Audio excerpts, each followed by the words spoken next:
안녕하세요. 반갑습니다. 이재진의 주식전략실입니다. 오늘 주식전략실에서 준비한 주제는 폭락이 또 오던 말던 저평가 이 기업은 투자하세요. 10월 무섭게 올라갑니다 라는 주제로 오늘의 영상 주제를 준비해봤습니다. 최근 증시가 한 차례 흔들린 가운데 언제든지 이런 흔들림은 단기적으로 나올 수 있다라는 공포가 시장을 좀 지배하고 있습니다. 그런 가운데 우리가 주목해서 투자해 볼 만한 종목이 한 가지 보여서 우리 투자자 여러분들께 오늘의 영상을 통해서 전달해 드리고자 합니다. 특히나 안정적인 성장 투자를 원하시는 분들은 확실한 매출 영업이익 성장을 기반으로 올라갈 가능성이 높아 보이는 종목이니까요. 빼놓지 마시고 반드시 관심 종목에 넣어두시면 좋을 것 같고요. 당장에 사지 않더라도 이런 종목들은 여러분들께서 관심 종목으로 꼭 알고 계셔야 됩니다. 급할 때는 이런 종목으로 이 자금을 좀 옮겨보는 것 또한 여러분의 계좌를 관리하는 방법 중에 하나이기 때문에 오늘 종목 특히나 또 꼭 놓치지 마시고 관심주 넣어두시면 좋을 것 같습니다. 자, 그럼 본격적으로 영상 시작하게 될 건데요. 영상 시작에 앞서서 항상 여러분이 설명드리는 선물 드리는 우리 구독자분들을 위한 선물이 있죠. 바로 다양한 자료집과 급등 추천주 내용입니다. AI 반도체 AI 챗봇부터 2025년도 하반기 시장을 주도할 수 있을 만한 가능성이 높은 하반기 시장 주도주 자료집까지 시장의 주동 상승을 기대할 수 있을 만한 자료집부터 다양한 급등 추천주를 무료로 영상 마지막에 받아가는 방법을 알려드리고 있습니다.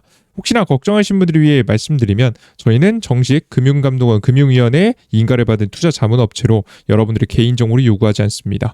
핸드폰 번호, 성함, 이메일 아무것도 요구하지 않고 그냥 말 그대로 무료로 안전하게 이용할 수 있는 정보를 나눠드리고 있으니까요. 걱정 마시고 영상 끝까지 시청하시고 급등 추천주 자료집까지 얻어가시면 좋을 것 같습니다. 자, 그럼 간단한 설명 마치도록 하겠고요. 본격적으로 오늘의 이야기 시작해 보겠습니다. 자, 일단 오늘 종목명부터 말씀드리겠습니다. 종목 이름은 고려신용정보라는 기업입니다. 아마 이제 관심 있으신 분들 말고는 많이 모르실 만한 기업이라고 생각을 합니다. 고려신용정보는 간단하게 말해서는 추심을 대신해주는 기업이라 보시면 돼요. 우리가 추심을 대신해 준다라고 하면 우리 보통 우리 드라마라든가 영화 이런 데서 지금 강력 무기 힘으로 이제 뺏는다 돈을 이제 다시 돌려받는다기보다는 어떤 방식으로 하냐면 법적인 방식으로 그 법적인 테두리 안에서 돈을 받는 것을 잘 하는 기업이다라고 보시면 될 것 같아요. 그래서 법을 잘 이용하면 하는 기업이라고 보시면 되겠죠. 그래서 이런 사업을 하는 기업인데 최근 들어서 매출 영업이익 성장이 대폭 증가하면서 특히나 배당도 늘리면서 성장에 대한 분위기가 나오고 있거든요. 기대해 보실 만하다고 생각해서 해당 종목을 가져왔습니다. 근데 알만하신 분들은 왜 이 기업을 지금? 라는 생각을 하실 텐데 과거 패턴들을 보시면 지금 타이밍이 딱 적절하다는 거 확인할 수 있으실 거예요. 지적가치 외에 고려신용정보가 수익을 볼 수 있는지 한 번씩 찾아보도록 하겠습니다. 자, 일단 여러분들께서 최근 심상치 않죠? 최근 주가가 증시가 흔들리자 오히려 주가가 3일 연속 상승하는 모습들을 보여줬습니다. 굉장히 강력한 상승을 좀 이어갔는데요. 그 이유가 명확하게 있습니다. 오히려 시장이 조정받고 시장이 좀 힘들 때 오히려 상승할 만한 원동력이 나오고 있는데요. 왜 그런 것이냐라고 하면 지금 최근에 나오고 있는 기사를 보시면 가계부채가 역대 최대치이기 때문입니다. 국내 가계대출 규모가 빠른 속도로 불어나면서 1인당 평균 대출이 사상 최고치를 기록했습니다. 특히 30, 40대 차주의 평균 대출액은 1억 2천만 원을 넘어 전체 평균을 크게 웃돌았습니다. 반면 50에서 60대 고령층에서는 취약 차주가 급증해 가계부채 관리에 적신호가 켜졌습니다. 대한민국은 한국은행이 28일 국회 기획재정위원회 소속 국민의힘 박소근 의원에게 제출한 자료에 따르면 올해 2분기 가계대출 차주의 1인당 평균 대출 잔액은 9,660만 원으로 집계되었다고 합니다. 이는 관련 통계가 작성이 시작된 지 2012년 이후 가장 높은 수치라고 하죠. 물론 화폐 가치가 떨어졌기 때문에 부채가 많이 늘어난 건 사실 완전 이상한 현상은 아니긴 합니다. 역대 최고치를 기록했다. 이게 엄청난 의미를 두지는 않으셔도 되긴 하는데 중요한 건 전체적으로 대출이 많아졌고 특히나 이 힘드신 분들이 이 빛을 견디지 못하시는 분들이 하나씩 더 등장하기 시작했다는 점이 굉장히 심각한 상황이죠. 부채가 굉장히 많은 하는 시점이라고 보시면 되겠습니다. 안타깝게도 이제 이런 안타까운 사건들은 오히려 고려신용정보한테는 굉장히 이득인 상황입니다. 왜냐하면 할 일들이 많아지는 거니까요. 사실 빚을 받아낸다는 것 자체가 굉장히 힘든 일 아니겠습니까? 그런 일들이 일거리가 많이 늘어날 수밖에 없는 상황이 나오다 보니까 고려신용정보의 매출이 증가할 가능성이 높은 상황이 된 거죠. 여기에다가 IMF가 경고하고 있습니다. IMF는 최근 9월 24일 한국과 연례 협의회 보고서에서 재정의 지속 가능성을 확보하는 한편 향후 고령화에 관한 지출 압력을 수용하기 위해서 장기적인 재정 개혁이 필요하다고 전했습니다. 우리나라 한국에서 뭐 3대 개혁 하는데 그 이야기를 지금 한 거죠. 실제 이제 한국의 이제 재정 적자, 이제 복지비 지출이 굉장히 많이 늘어나고 있는 가운데 특히나 고령화된 인구를 감당할 수 있을 만한 돈이 없잖아요. 지금 그래가지고 유럽도 다 파산하고 있죠. 이런 문제가 한국에도 곧 닥칠 거라는 이야기를 한 거죠. IMF는 우리나라에 앞으로 3에서 5년간 이상의 중장기 재정 계획을 세울 때 국가 부채나 재정 적자 등의 구체적인 목표를 걸어두라고 권고했습니다. 만약 이런 것들을 무시하잖아요. 뭐 법적인 테두리에 뭐 어떤 제한을 가는 건 아니긴 하지만 이런 것들이 계속 논란이 되기 시작하면 무디스라든가 다양한 곳들 신용정보 평가사에서 보통 이런 평가를 낮추기도 합니다. 그래서 이렇게 지금 이제 우리나라 국가가 좀 위기에 빠질 가능성이 있다. 10년 뒤에 GDP 대비 부채 비율이 70%고 기축통화국, 뭐 보통 기축통화국이라고 하면 미국이겠죠. 미국을 제외한 뭐 국가들은 거의 다 비기축통화국입니다. 뭐 중국이 여기를 좀 넘보고 있긴 한데 아무튼 비기축통화국이 60%가 넘어가면 위기다. 그래서 이미 채무 비율이 굉장히 많이 높아져 있다는 걸 확인할 수 있습니다. 그나마 뭐 유럽 같은 경우에는 그나마 꽤나 이제 버틸 수 있다라고 좀 봤던 게 그러니까 유럽 연합이라고 해서 EU를 만들었잖아요. 유엔이 아니고 EU를 따로 만들었잖아요. EU를 만들어서 각 국가들마다 이제 재정을 좀 도와줄 수 있을 만한 체계를 하나 더 이제 한 단계를 더 만들어 놔서 여태까지 많이 버틸 수 있었던 거지. 한국은 누구하고 뭐 협력해가지고 무언가 체계를 만들 수 없잖아요. 가장 그래도 현실적인 국가가 대만하고 일본 정도인데 뭐 한국하고 대만하고 일본이 유럽처럼 지금 현재 뭐 각각의 결속력이 있게 무언가를 만들어내기에는 사실 쉽지 않을 것으로 보이기 때문에 사실상 한국 입장에서는 다른 국가들 대비해서 특히나 더욱더 취약한 단계에 있다. 더욱더 파산에 대한 가능성이 높다라고 좀 보시면 될 것 같아요. 그래서 이제 가계부채도 역대 최대고 국가부채, 채무 비율도 굉장히 심각한 수준이다 보니까 굉장히 위기에 빠지고 있죠. 위기는 근데 누구한테 기회라고요? 그죠? 부채가 올라가는 건 바로 고려신용정보한테 기회다라고 설명드렸죠. 근데 이제 그 고려신용정보도 사실 정확하게 언제 수익이 가장 극한으로 치달으면서 개선이 되냐면 바로 이 채무가 엄청나게 늘어나다가 채무가 조금씩 줄어들기 시작하는 시점부터 엄청나게 돈을 많이 법니다. 왜 그런 거냐면 고려신용정보는 돈을 대신 받아주는 업종이잖아요. 그러다 업체이다 보니까 신용대출이 이제 대출이 늘어나면 늘어날수록 역시나 일감은 많이 늘어나는데 결국 이 일감을 받아봤을 때 회수율이라는 게 있을 거예요. 회수율이라는 건 돈을 받기로 열심히 노력했는데 진짜 돈이 없어가지고 돈을 못 갚을 수도 있잖아요. 이런 안타까운 사건들이 많으면 사실 고려신용정보에서도 제대로 된 수익을 내기 어렵습니다. 결국 돈을 받아야 수수료를 받을 수 있는 거니까요. 그런데 보면 사람들이 경제가 최악을 찍고 좀 나아지기 시작하면 그래도 조금씩 돈을 갚기 시작합니다. 그때 고려신용정보가 그게 회수율이 많이 올라가겠죠. 그러면서 수수료를 더 많이 받을 수 있겠죠. 그러니까 정확하게 고려신용정보는 부채가 단순히 올라간다고 해서 이때 수익이 좋아진 게 아니라 고점을 찍고 낮아지기 시작할 때 이 부채가 고점을 찍고 회수가 조금씩 되기 시작할 때 부채가 좀 줄어들기 시작하는 타이밍에 가장 돈을 잘 버는 기업이다라고 생각하시면 되겠죠. 자, 그럼 이런 부채가 많이 쌓여있는 가운데 나아지는 상황이냐? 나아질 수밖에 없는 상황입니다. 왜? 바로 금리 인하 분위기가 만들어졌기 때문입니다. 미국이 9개월 만에 금리 인하를 시사했습니다. 2024년도 9월 달에 한번 내렸고요. 그 다음에 좀 지켜보다가 최근 들어서 2025년도 최근 이제 9월 달에 한번 내렸죠. 금리 인하를 좀 시사를 했고요. 한 번의 금리 인하도 아니고 뭐 2번 정도의 추가적인 금리 인하 뭐 이런 것들을 좀 준비를 좀 하고 있죠. 깊게 좀 설명드리면 미국 금리 인하 같은 경우에는 연내 지금 이번 9월에 한번 했고요. 9월에 한 번 했고 그리고 10월 달에 한 번 더 할 예정이고요. 11월은 지나고 12월 뭐 FOMC가 열릴 때마다 다 하겠다는 얘기죠. 12월에 한 번 더 열어서 이번 최근 들어서 9, 10, 12 이 지금 남은 기간 4개월 안에 3번 정도의 인하를 할 예정이고요. 그죠? 그리고 내년에 추가적으로 2026년도에 플러스 2번을 더 할 예정입니다. 그러면 총 5번 정도의 금리 인하 그리고 추가적인 더 금리 인하를 계속해서 트럼프가 유도하고 있어서 플러스 알파라고 보시면 되겠습니다. 그래서 계속해서 금리를 더 많이 내릴 만한 준비를 하고 있죠. 연속적인 금리 인하라고 보시면 될 것 같아요. 단순히 잠시 인하가 아니라. 자, 그러다 보니까 자연스럽게 한국도 금리 인하 분위기가 나오고 있습니다. 금리가 낮아지면 비교적 사람들이 돈을 갚을 수 있을 만한 상황이 더 많아질 수 있겠죠.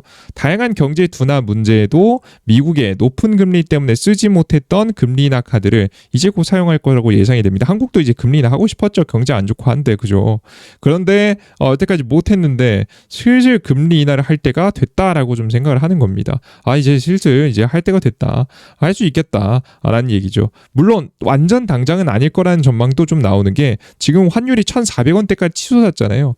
환율 문제 때문에 어느 정도 환율이 이제 올라간다는 얘기는 원화의 가치가 박살난다는 얘기거든요.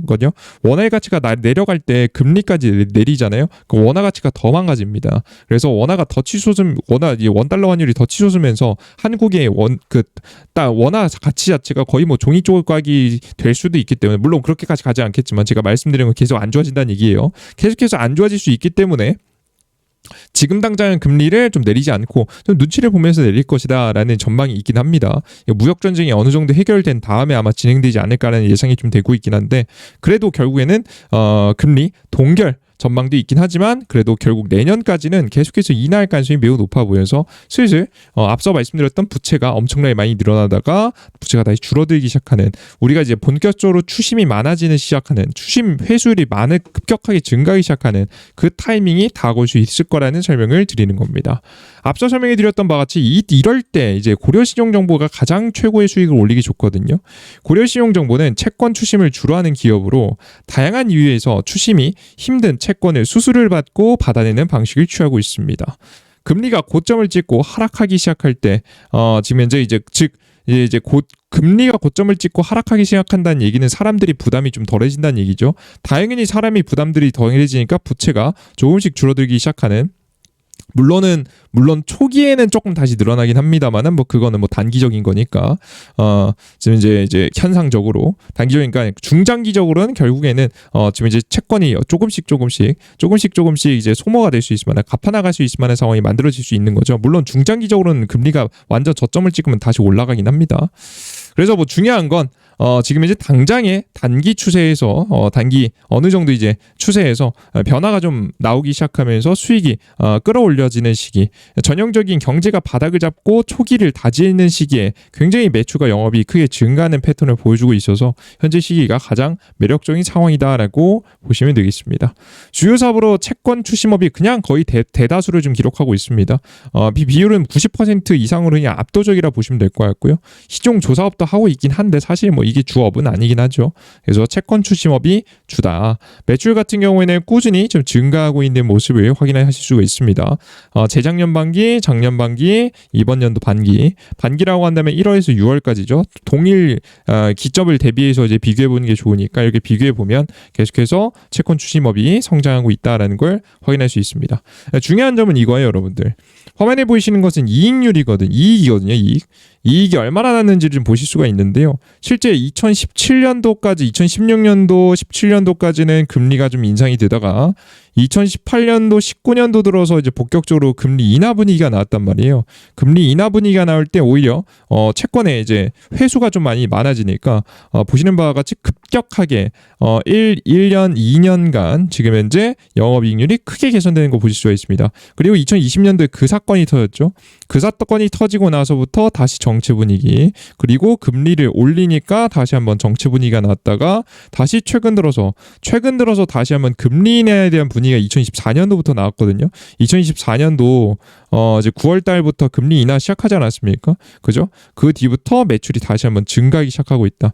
이번에 이제 금리가 더 많이 내려오면 자연스럽게 영업이익이 쭉 회수가 되는 한 1, 2년간 매출이 더 영업이익이 더 많이 남는 상황이 만들어질 수 있다라고 생각하시면 될 것 같습니다. 이해되셨죠? 그래서 실제 이제 매출 누적치도 보시면 꽤나 개선이 잘 되고 있어요. 보시면 작년 반기하고 이번 연도 반기를 특히나 비교한 수치를 보시면 매력적이죠. 매출만 늘어나면 뭐하냐? 매출만 늘어나지 않고 있어요. 영업이익도 개선되고 있거든요. 작년 대비해서 봤을 때 계속해서 개선되는 모습들을 많이 보여줬고, 특히나 이번에 금리나 연속해서 미국이 3번 하고 9월 달부터 12월 달까지 총 3번 정도 하고, 한국 같은 경우는 추가적인 금리 인하가 예고가 되고 진행이 되면 자연스럽게 수익이 오를 수밖에 없는 상황이 만들어질 수 있다라고 보시면 되겠습니다. 근데 여기서 중요한 점은 주가가 연동했냐거든요. 주가가 실제 연동했습니다. 자, 보시면 미국의 금리나 분위기에 따라서 자연스럽게 이제 채권 추심이 잘 되기 시작하고 영업이익이 잘 나니까 이제 볼게요. 밑에 2018년도, 19년도, 20년도 보이시죠? 이때 영업이익이 급속도로 회복이 됐잖아요. 이때 맞춰가지고 보시는 바와 같이 주가가 상승하기 시작하는 거, 횡보하다가 상승하기 시작하는 거 보실 수 있습니다. 그죠? 그 사건이 터지기 전까지 계속 잘 올랐죠. 2년간 쭉 잘 오르는 모습 보여줬고요. 뭐 그 뒤에 뭐 유동성이 풀리면서 추가적으로 뭐 상승이 나왔고, 2022년도에는 갑자기 금리가 급상승하니까 당연히 단기적으로는 영업이 좀 개선되면서 좀 20년도 고점 찍었고 다시 횡보해줬죠. 지금 딱 이때랑 비슷해요. 아이고 너무 커졌네요. 자, 이때랑 가장 비슷해요. 이때. 횡보하고 있다가 본격적으로 금리 인하 분위기가 나오면 다시 올라간다. 금리 인하 분위기가 나오면 다시 올라갈 가능성이 높다라고 보시면 될 것 같습니다. 그죠? 추세 상승이 한 1, 2년간 이어질 가능성이 높다라고 보고 있는 거죠. 현재 자리에서는 좀 매력적이라고 보고 있는데요. 특히나 이번 금리 인하는 좀 과거 금리 인하하고 좀 다릅니다. 과거에는 그 사건이 터지면서 2020년도 이제 왜 자꾸 제가 그 사건이라고 하냐면 그거 유튜브에서 싫어해서 그래요. 이 말을 하면 싫어하더라고요. 조회수에 악영향을 끼쳐가지고 이걸 안 하는 건데, 중요한 건 그 사건이 터지기 전까지는 그 사건이 터지기 전까지는 서서히 이제 금리를 천천히 인하하는 기조가 좀 나왔었거든요. 이번에도 정말 천천히 인하하는 기조가 나오고 있습니다. 중립금리라고 해서 한 3% 정도까지만 금리를 유지시켜 놓은 상태에서 가는 거거든요. 이게 진짜 사실 제일 좋아요. 자, 정말 최고의 구조예요. 금리는 어느 정도 유지가 되기 때문에 중간에 이자 수수료를 꽤나 계속해서 더 많이 받을 수 있겠죠. 고려신용정보 입장에서. 결국 고려신용정보가 받는 건 채권을 기반으로 해서 하는 거기 때문에 일정 수준 이상의 금리가 유지되는 게 굉장히 좋습니다. 그래야지 수익에 도움이 되니까요. 그죠? 그러면서도 적정 수준까지 금리를 낮춰놨기 때문에 지금 한 4%대에서 미국 금리 기준에서 한 3%대로 낮춰놓으면 금리가 낮아졌기 때문에 당연히 개인들, 사람들이 이제 이자 부담을 좀 덜 느껴서 앞서 설명드렸던 갚을 수 있는 사람들이 많아지겠죠. 그러면 자연스럽게 이익이 개선될 수밖에 없는 구조가 나온다. 지금부터는 정말 적절한 금리 수준에서 계속 유지가 되면 고려신용정보 같은 기업들의 매출 실적이 정말 극한으로 개선될 수 있는 시기가 만들어질 가능성이 높다라고 보시면 될 것 같습니다. 아시겠죠? 그러다가 뭐 갑자기 금리나 엄청나게 많이 하면서 유동성 풀려도 2020년도 이후에도 그 사건 이후에도 뭐 올라갔고요. 중간에 잠시 조정받았다가도 갑자기 다시 금리 인상을 시키는 시기가 오면 또 급등하기도 합니다. 지금 현재 추세 상승도 있고 나중에 돌발 이슈가 나오면 큰 급등까지도 한 번씩 기대해 볼 수 있습니다. 물론 기업 자체가 주가 파동 자체가 어마무시하게 큰 편은 아니에요. 그러다 보니까 주가가 뭐 지금 굉장히 이제 막 드라마틱하게 올라가는 종목까지는 아니지만 그래도 앞으로 안정적인 추세 상승을 보일 수 있을 만한 종목이라고 한번 보여줘서 여러분이 가지고 왔으니까요. 이런 종목들은 위기일 때마다 일부 비중을 태워놓으면 안심하고 조금 포트폴리오를 운영할 수 있다라고 생각이 돼서 고려신용정보 같은 기업을 좀 가지고 왔습니다. 제가 이제 고려신용정보 뿐만 아니라 고려신용정보하고 비슷하게 하는 채권 추심 회사들도 더 많이 관심 가지고 보세요. 그런 기업들 더욱더 많이 돈을 좀 잘 벌 가능성이 높습니다. 특히나 은행 기업들 중에서도 수익이 급격하게 개선을 좀 시킬 수 있을 만한 기업들 꽤나 보이거든요. 제가 대표적으로 한 종목 가져왔지만 그 이외의 종목들, 이 전체적인 섹터 자체가 너무나도 매력적이니까요. 관심 잘 가지고 투자 이어가 보시면 좋을 것 같습니다. 좋습니다. 근데 나는 이 종목 좋긴 한데 내 취향이 아니다 이러신 분들도 계세요. 나는 조금 더 좀 안전한 종목들도 물론 좋겠지만 폭발적인 좀 성장세가 기대될 수 있을 만한 종목이 궁금하다라고 하시는 분들은 제가 따로 정리해 놨습니다. 어디에 저희가 이제 무료 자료집을 통해서 정리해 놨거든요. 앞서 설명드렸다시피 저는 하반기 대시상승 자료집 그리고 이제 AI 반도체 자료집 등 다양한 자료집들을 통해서 여러분에게 다양한 추천 종목들을 정리한 걸 내어드리고 있습니다. 간단한 설명부터 시작해서 관련된 종목들 보기 좋게 정리해드리고 있고요. 이번에 새로운 자료집이 아마 여러분들께 명절 뭐 전해드릴까 후해드릴까 하는데 한번 후해드리는 게 더 나을 것 같아서 후해드릴 예정입니다. 다음 자료집도 준비하고 있으니까 기대해 주시면 좋을 것 같고요. 매일매일 급등추천 종목들도 내어드리고 있으니까 급등추천 종목들 보통 이제 시장에 따라 좀 다르긴 하지만 승률은 80% 정도입니다. 욕심만 부리지 않으면 매일매일 주요 급등 가능성이 높아 보이는 종목들 내어드리고 있으니까 여러분들께서도 관심이 있으신 분들은 특히나 많이 참여해 보시면 좋지 않을까 싶습니다. 자, 그럼 어디서 받아갈 수 있느냐라고 하면 이재진의 주식전략실이라고 해서 제 무료 어플리케이션이 있습니다. 무료 어플리케이션에서 받아가 보시면 좋을 것 같아요. 이재진의 주식전략실이고요. 당연히 100포인트 무료고요. 심지어 핸드폰 번호, 개인, 성함, 지금 이제 그 이에 개인 정보 필요 없습니다. 그냥 무료 어플리케이션 다운로드 받으신 다음에 그냥 무료로 그냥 이용하시면 돼요. 어디서 이용할 수 있냐라고 하면 구글 플레이스토어 앱스토어에서 무료로 받아갈 수 있습니다. 구글 플레이스토어 앱스토어에 이재진이라고 제 이름을 검색하시면 되거든요. 검색하시고 들어가셔서 설치 버튼 누르시면 됩니다. 아이폰도 마찬가지입니다. 동일하게 이재진 검색하시고 들어오시면 해당 무료 어플리케이션 이용할 수 있고요.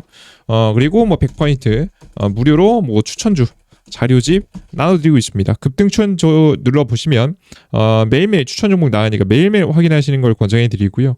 그리고 공직을 두 번째 두배 급등 대장주 총정리 자료집이라고 해서 클릭하시면은 시장에 다양한 자료집들 많이 만들어드리고 있습니다. 하반기 대상승 자료집, AI 챗봇 반도체 자료집 클릭하시면 되니까요. 확인해보시면 될 것 같습니다. 그리고 급등 포착 자료에서는 장 시작 전에 해외 증시 분위기부터 시작해서 전일차 상승 테마와 관련된 종목들, 오늘의 주요 뉴스와 관련된 종목들, 오늘 증시가 어떻게 흘러갈 가능성이 높은지에 대해서 간단하게 브리핑해드리고 있습니다. 매일 아침 시황글도 보시면 훨씬 더 도움이 많이 되시겠죠. 확인해보시면 좋고요. 장이 끝나고 어떤 종목들이 강력하게 상승했는지 이슈도 간단하게 정리해드리고 있으니까 궁금하신 분들은 확인해보시면 좋을 것 같습니다. 이 시장에 대한 모든 정보를 100포인트 무료로 계속 내어드리고 있는 거니까요. 걱정 마시고 특히나 급등 추천주는 매번 확률 높게 잘 내어드리고 있으니까 많이 참여해 보시면 좋을 것 같습니다. 그리고 가끔 이제 여러분 다른 유튜브 보시다 보면 여러분들 특히나 핸드폰 번호를 노리는 유튜브들이 많습니다. 여러분 뭐 핸드폰 번호로 뭐 문자 보내세요, 뭐 신청하세요, 뭐 이런 거라든가 뭐 설문조사하는 척하면서 여러분 핸드폰 번호를 요구하는 곳들이 굉장히 많아요. 물론 모두 다 그런 건 아니지만 많은 곳들이 여러분들의 개인 정보를 불법으로 팔아넘기는 경우도 굉장히 많습니다. 여러분들께서 그냥 무료라고 해서 넘기지 마시고 스팸 전화, 스팸 문자 이거 쓸데없는 전화 받는 거 다 그런 것들 때문이거든요. 정말 조심하시면서 여러분들께서 투자해 보시면 좋지 않을까 싶습니다. 저희는 다 이제 안심하시고 이용할 수 있게 만들어 놨으니까 걱정 마시고 활용해 보세요. 좋습니다. 여기까지 저희 무료 이야기까지 정리해 드렸고요. 항상 저희 유튜브 채널 사랑해 주시고 관심 가져주신 분들, 우리 구독자분들 항상 너무나도 감사드리고요. 우리 10만 명의 구독자분들을 위해서 다음 영상 타일 준비해 보도록 할 테니까 오늘 영상이 좀이라도 마음에 드셨다라고 하신 분들은 응원차 구독 버튼과 따봉 버튼 뭐 가능하시다면 댓글까지 많이 부탁드립니다. 모두 고생 많으셨습니다. 감사합니다. 수고하셨습니다. Thank you.